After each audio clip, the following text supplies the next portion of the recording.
Hey everybody, this is Nick Witter with Learn the Ropes, and today we're going to be breaking down the steps of how to do a double under. So if you can't do one, this is the perfect video for you. As a reminder, a double under looks like this. So remember, a double under is where the rope goes under your feet 2 times in one jump. We're going to be breaking that down, so make sure you have your rope and get ready to have a good time.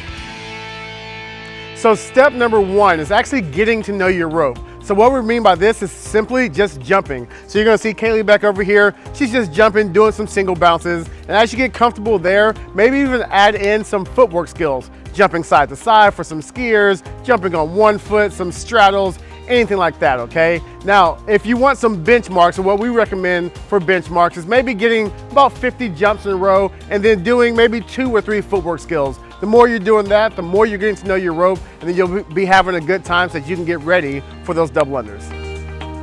So step number 2 is working on the jump height, okay? So what we recommend for this one is actually giving yourself a couple of small jumps first and then jumping as high as you can. So maybe like a 3, 2, 1, and then you'll jump high. It looks something like this, right? 3, 2, 1, and jumping high. Now, we want you to visualize something. Pretend there's like a buzzer above your head. We're gonna say about 6 inches to a foot. And on the up, you're trying to reach up, you're trying to elevate, should I say, and make sure that your head is hitting that imaginary buzzer every single time. You don't wanna just lift your knees like this. You actually wanna be elevating every single time on the up. Now, on the up, what we need to do is we actually wanna start practicing what our hands need to be doing. So we're gonna do something called like a penguin drill or a dolphin drill, where you're gonna slap your legs twice before you land on the up. So it looks something like this. We'll go 3, 2, 1 up, and then the slap happens twice. You're going to practice that over and over and over, because that's how fast the rope needs to move in order to make a double under.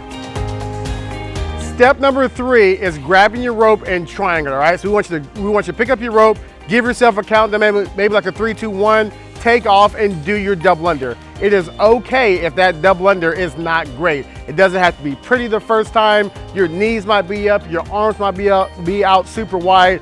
At the end of the day, you made your double under, and that's what we want, okay? Now, while you're trying it, we wanna make sure that you keep in mind, you really wanna flick through the entire time. What happens sometimes is when you start to do your double under, that second revolution doesn't go under because you stop in the front. You wanna make sure that you're always flicking all the way through and make sure that second revolution goes underneath your feet, okay? So once again, grab your rope, give yourself a countdown, and try some double unders. So I hope those steps were helpful. Remember, we talked about getting to know your rope, working on your jump height, also just trying some double unders, and then lastly, refining the double unders. Please make sure that you look below, that you like and subscribe, and we hope to see you for our next video.